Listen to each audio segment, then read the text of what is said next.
자, 무역 이익에 대한 질문이 있으셔서 같이 한번 보도할게요. 자, 무역 이후 국내에 생산한 차별적 제품의 숫자는 무역 이전보다 줄어드는 이유를 설명해 주세요 라고 되어 있죠. 숫자가 줄어드는 건 아니고요. 숫자 줄어드는 게 아니라 이제 국내 생산하는 차별적 제품 숫자가 줄어든다는 거거든요. 국내 쪽에서. 그러니까 전체 차별 제품 숫자는 줄어드는 건 아니고, 그래서 좀 이따 보시면 되고, 자, 그럼에도 불구하고 차별적 제품의 숫자가 증가한다는 건 차별 제품의 비중이 해외가 더 크다는 것인데, 이게 무역의 이익이 될 수 있는 건가요? 라고 물어보셨어요. 이거는 이제 다시 한번 확인을 해보시면 독점적 경쟁 시장에서의 무역 이론 파트예요. 일단 그림을 살짝 확인 좀 하고 갈게요. 자, 이거 먼저 뭐를 그릴 거냐면 미시 경제에서 배웠던 독점적 경쟁 시장 그림을 살짝 한번 그려볼게요.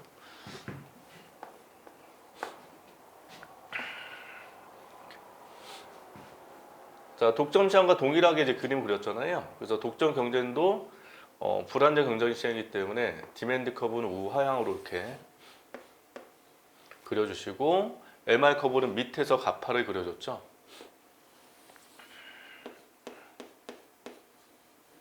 그리고 MC 커브 이렇게. 자, MR 있고 MC에서 자, 이윤이 극대화되는 생산량 가격이 결정됩니다. 그래서 P스타하고 Q스타 이렇게. 대신 이제 장기라고 하게 되면 독점 경제 같은 경우 특징이 진입태거가 자유로워요. 그래서 자유로운 진입과 태거가 가능하기 때문에 장기에서 항상 이윤이 0이 되죠. 이 0이 되려면 평균 비용하고, 그러니까 즉 P하고 AC가 같아야 돼요. 그래서 양변에 Q 곱하시게 되면 P 곱하기 Q 이게 총 수입이고, AC 곱하기 Q는 총 비용이 되기 때문에 총 수입과 총 비용이 같아서 이윤이 0이 되죠. 그래서 따라서 지금 어떻게 그리셔야 되냐, AC가 U자 형태인데 여기서 접하도를 그려주셔야 돼요.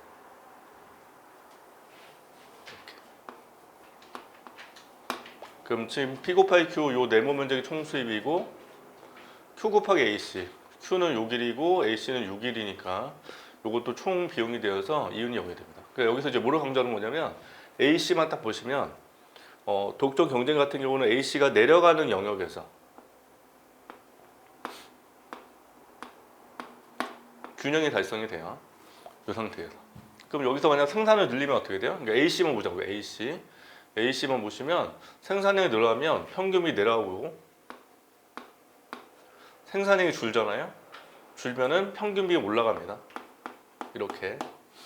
그래서 요거를 이제 염두해 두시고 이제 다시 독점 경쟁 시장에서의 모형을 다시 보자고요.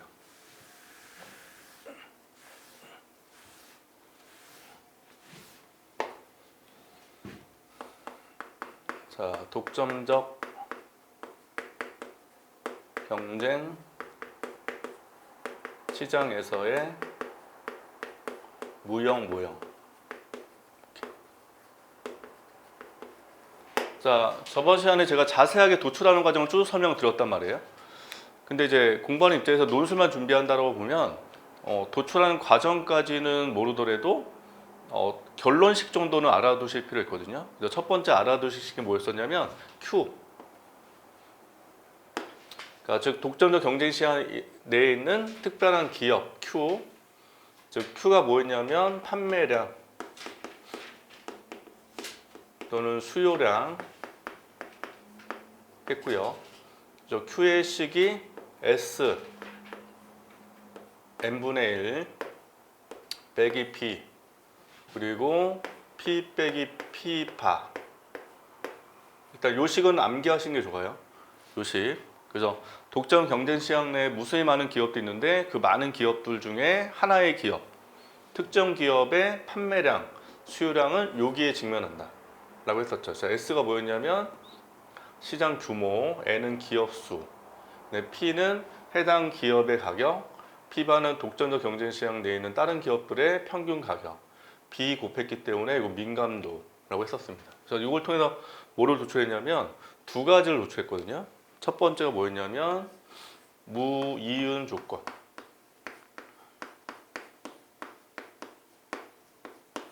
자, 독점적 경쟁 시장은 이윤이 항상 0이 돼요. 장기가 되면 이윤 0. 그 이유는 진입태거 자료이기 때문에 이때 나오는 곡선 이름 뭐였냐면 CC 곡선이었어요. CC 곡선. 그래서 이게 세로가 P, 가로가 N. P와 N의 관계식이거든요. 그래서 P는 해놓고 S, N, TFC 곱하기 스몰 c 요걸로 이제 도출했단 말이에요. 그래서 시험 보실 때 만약 요게 주제가 나오면 요 정도는 암기해놨다 쓰셔야 되는 게 저번에 강조했다시피 무역을 하면 시장 규모가 증가한다고 그랬죠. S가 요게 증가해서 기회가 완만해진다라고 했기 때문에 요 정도는 암기를 해두시면 좋고요. 그 다음에 두 번째는 이윤의 극대 조건.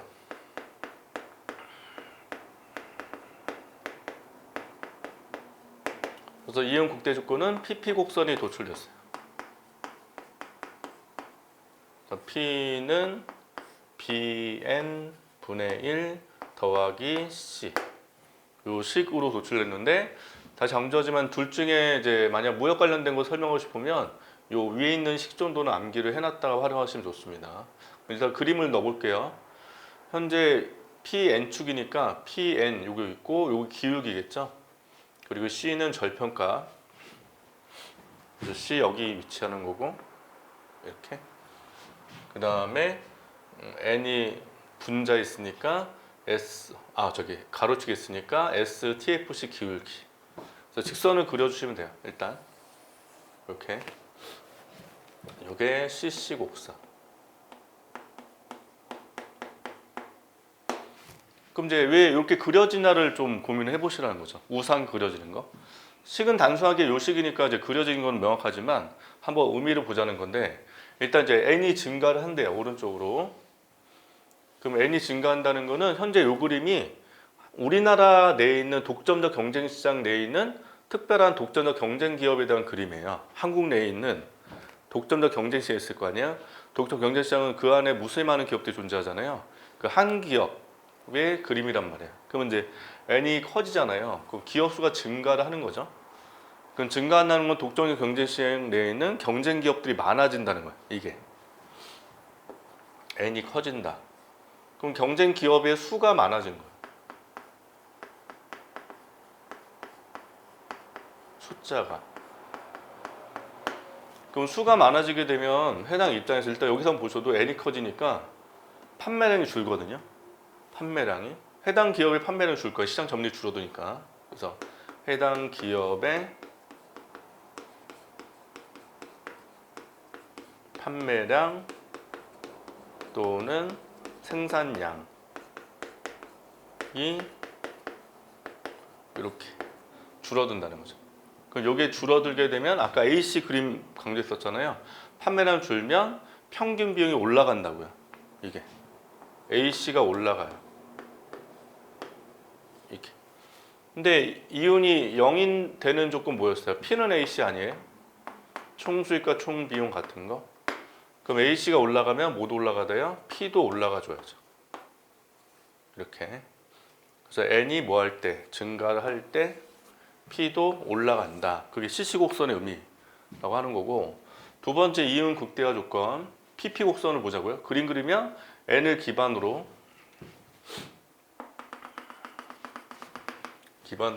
N이 커질 때 P는 작아지죠.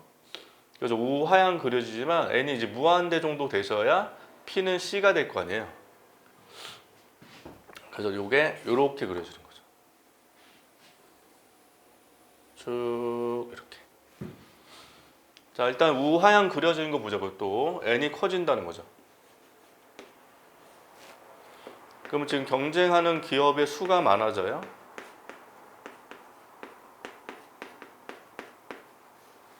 그럼 경쟁 기업 수가 많아지면 이게 이윤의 극대화잖아요. 이윤 극대화니까 경쟁하는 기업들의 숫자가 많아지게 되면 해당 기업 입장에서는 당연히 판매를 늘리기 위한 전략이 필요하겠죠. 그래서 판매를 늘리기 위한 전략 중에 뭐가 있다? 가격을 인하해서 대응한다는 거죠. 그래서 가격을 인하함으로써 당연히 판매량을 늘리고자 할 거다라는 겁니다. 자, 그럼 P는 내려간다는 거죠. 자, N이 증가할 때 P는 내려가니까 우하향으로 이렇게 그려진다 해서 이제 도출했고, 여기 이제 PP 곡선이라는 거죠. PP 곡선. 자, 이 상태에서 이제 교차점에서 기업 수가 결정이 되고 N 스타 가격이 결정됐다고 말씀드렸어요. 이렇게. 자, 이제 이 상태에서 이제 무역이 발생된 어떤 효과가 있을지를 물어보셨는데, 피스타 아니에요? 아, 피스타. 네, 죄송해요. 피스타. 이렇게. 자, 이 상태에서 이제 무역이 발생한다고 보자는 거죠. 그러니까 만약 두 국가 간 무역이 발생을 해요. 그럼 이제 우리나라 한국 있고요. 뭐 미국이 있다 해볼게요. 이렇게. 자, 우리나라의 기업 숫자가 10개가 있고요. 미국도 기업 숫자가 10개가 있다고 보자는 거죠. 그럼 각 기업별로 한 개의 제품을 만든다고 해볼게요. 그러면 차별화된 제품 숫자가 각각 10개가 있는 거예요. 차별화된 제품이 각각 10개씩 있다고. 역시 10개. 자, 이제 이 상태에서 무역을 하죠. 무역하면 시장 규모가 커진다고 말씀드렸어요. 시장 규모인 지금 시계에서 S가 커진다는 거죠. 커진다. 이렇게. 그럼 무이윤 조건에서 보시게 되면 S가 이 분모에 있고 S 커지기 때문에 기울기 값이 완만해지는 효과가 발생하게 돼요. 그래서 이게 이렇게 움직여준다.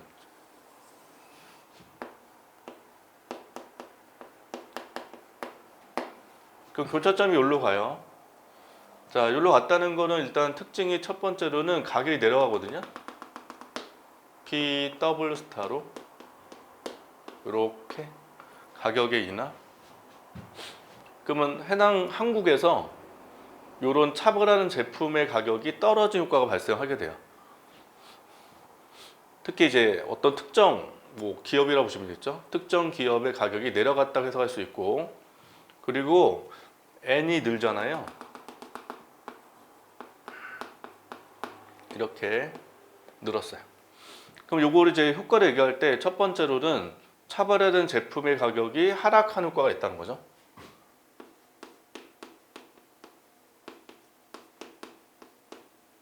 그럼 소비자 입장에서 예전보다 더 싼 가격으로 제품을 소비할 수 있기 때문에 이게 하나의 무역의 이득이라고 보실 수 있고,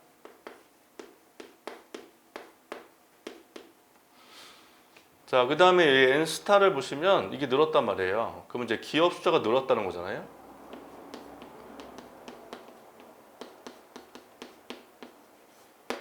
자, 그럼 다시 여기서 보시면 한국과 미국 간을 무역하게 되면 이제 우리나라로 미국의 기업이 지금 들어온단 말이에요, 지금.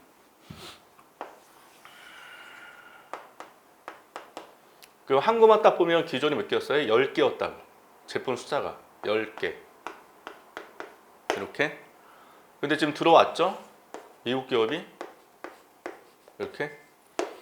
그럼 미국에 들어왔다는 거는 지금 10개가 좀 추가됐다는 거잖아요, 여기에. 이렇게. 그럼 전체 20개다 이렇게 해석할 수가 있는데, 단순하게.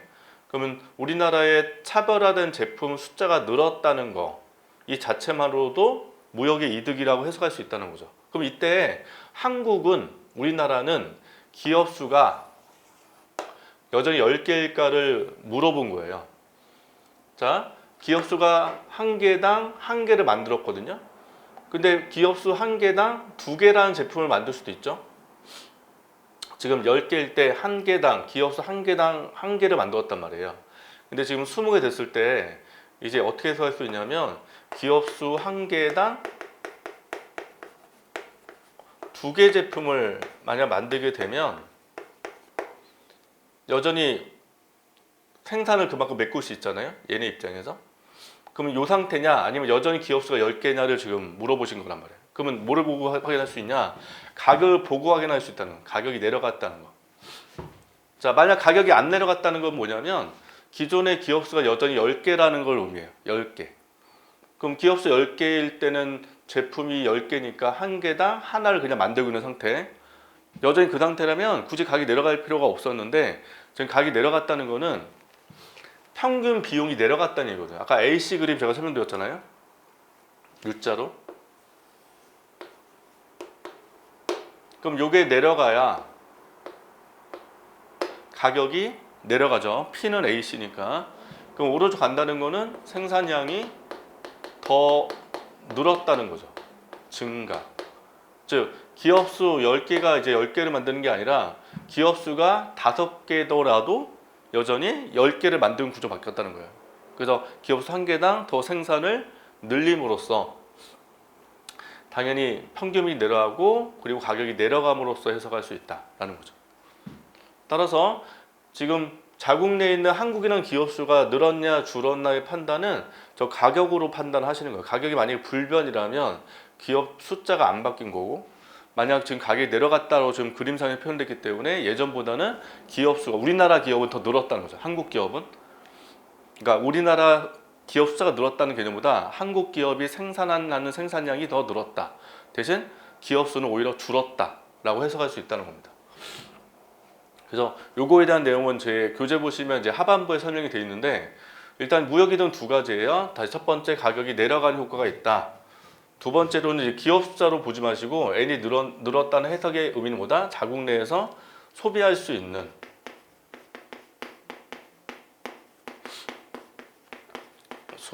있는 차별화된 제품의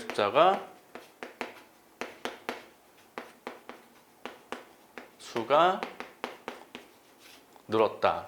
그 이유는 뭐다? 외국 기업이 국내로 진입을 했기 때문에. 그래서 그 진입에 따른 효과라는 겁니다. 그래서 무역이득은 두 가지라고 요 무역 설명을 주시면 돼요. 자, 그 다음에 이제 무역의 이득 관련된 예전에 회계사 문제가 하나 있어서 잠깐 한번 확인해 볼게요.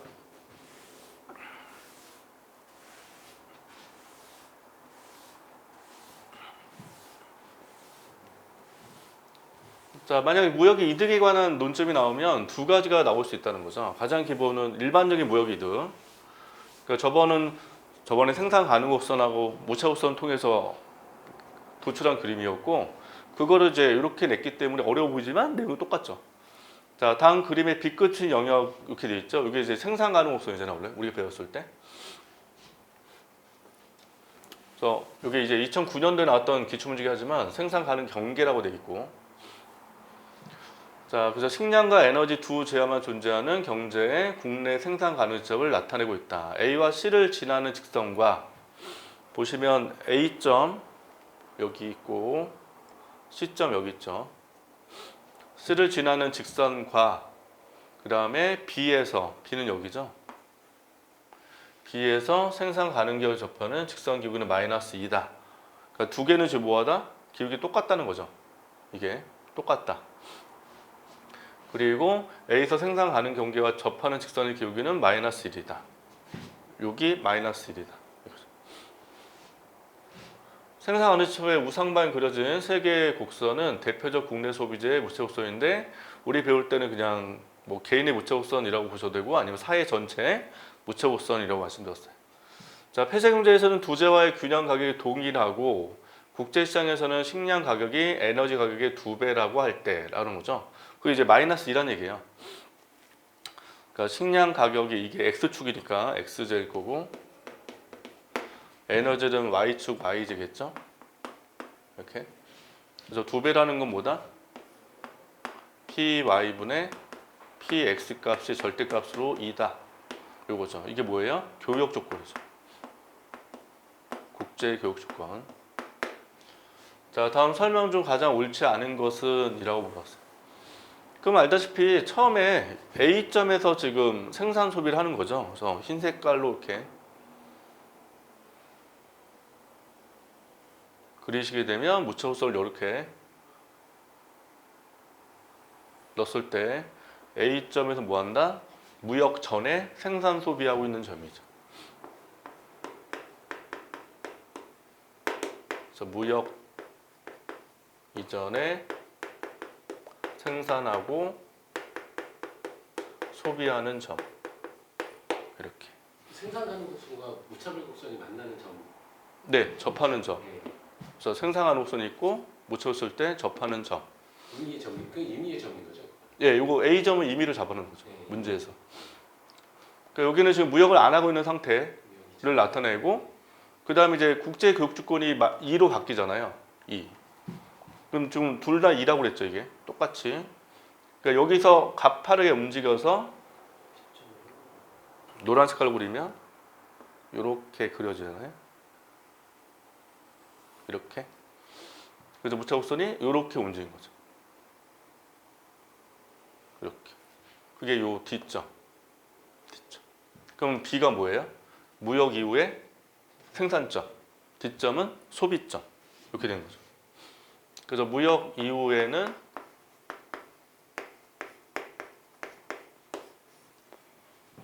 D점이 소비점. 그 다음에 B점은 생산점. 무차별 곡선은 기울기 변화 없이 그대로 이동하다가 네, 무차곡선은 기울기가 별대로 변하면 안 되고 이 상태로 계속 오른쪽으로 이동하도록만 그려줘야 되거든요. 그 그림이 조금 잘못된 거죠. 약간 이제 뭐 틀어지긴 했죠. 예, 근데 뭐 이게 예전 2009년도 문제다 보니까 보통 이제 가끔 그리다 보면 이게 약간 뭐지 그래픽으로 그린 게 아니라 한글로 그린 것 같기도 한데 하여튼 그러면 지금 무역 이동 어떻게 돼요? 무차곡선 여기서 이렇게 하는 게 무역의 이득이죠. 5가 지금 틀린 거야, 5번이. A를 지나는 무차곡선에서의 후생과 요 흰 색깔 그리고 C를 지나는 무차곡선의 후생의 차이. C를 지나는 건 여기죠. 차이로 무역 이득 설명할 수 있다. 이게 이제 5번이 일단 틀린 거거든요. 그래서 맞게끔 바꾸려면 C가 아니라 D로 가야죠. D를 지나는 무차곡선 이렇게 돼야 되고 우리가 이제 무역 이동할 때 이거 두 개로 나눴단 말이에요. 그래서 요거 노란 선을 왼쪽 평행으로 이동시킨 거. 이렇게. 그래서 C를 통과하는 무차곡선을 다시 그렸죠, 하나 더. 그래서 요 점에서 직선 기울기가 여기서 이렇게 바뀔 때 이득이 뭐였냐면 교육 조건 변화에 따른 이득.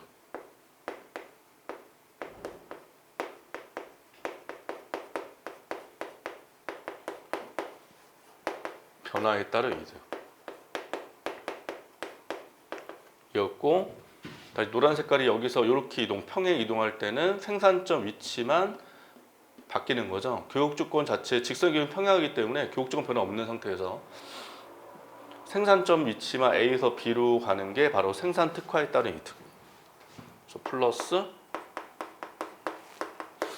생산 특화에 따른 이득. 이렇게 둘 개 합이 다 있고 최종은 흰 색깔에서 D로 가는 점이었고 이때 X 식량을 수출하는 거죠. 그래서 무역 삼각형 그리게 되면 일단 이렇게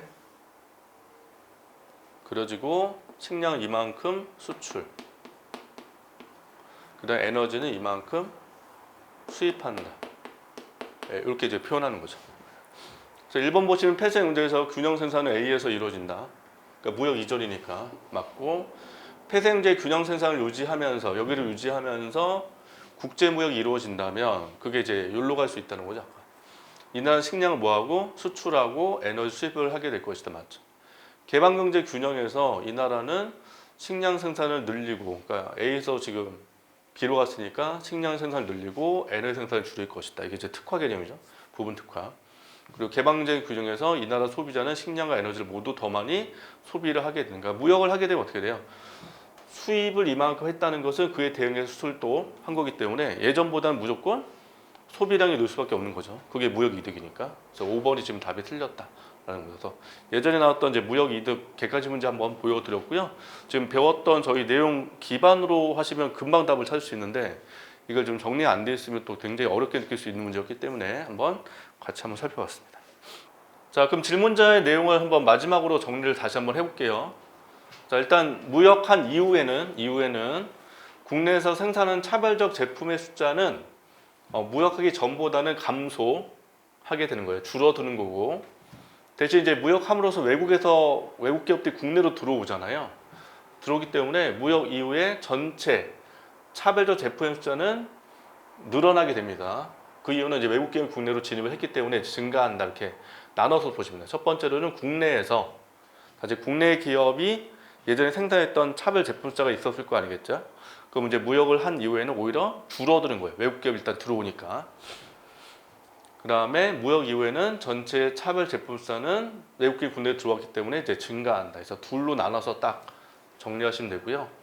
그 다음에 무역을 한 이후에는 당연히 국내에서 차별 제품의 비중을 봤을 때 외국 기업이 더 커지겠죠. 그럼 당연히 우리 입장에서는 외국 기업이 시장에서 높아지니까 그게 과연 무역이 이득이 될 수 있을까라고 고민할 수 있겠으나 소비자 입장에서 보시면 돼요. 소비자 입장에서는 예전보다 훨씬 더 다양한 재화를 소비할 수 있다는 거죠. 그래서 실제 여러분들이 물건 사겠을 때 국적을 떠나서 더 다양한 제품들을 소비할 수 있으면 그 자체로 무역의 이득이 될 수 있다는 겁니다. 그래서 소비자 입장에서는 더 다양한 제품을 소비할 수 있기 때문에 국적과 상관없이 무역의 이득이 될 수 있다. 이렇게 정리를 해주시면 되겠습니다.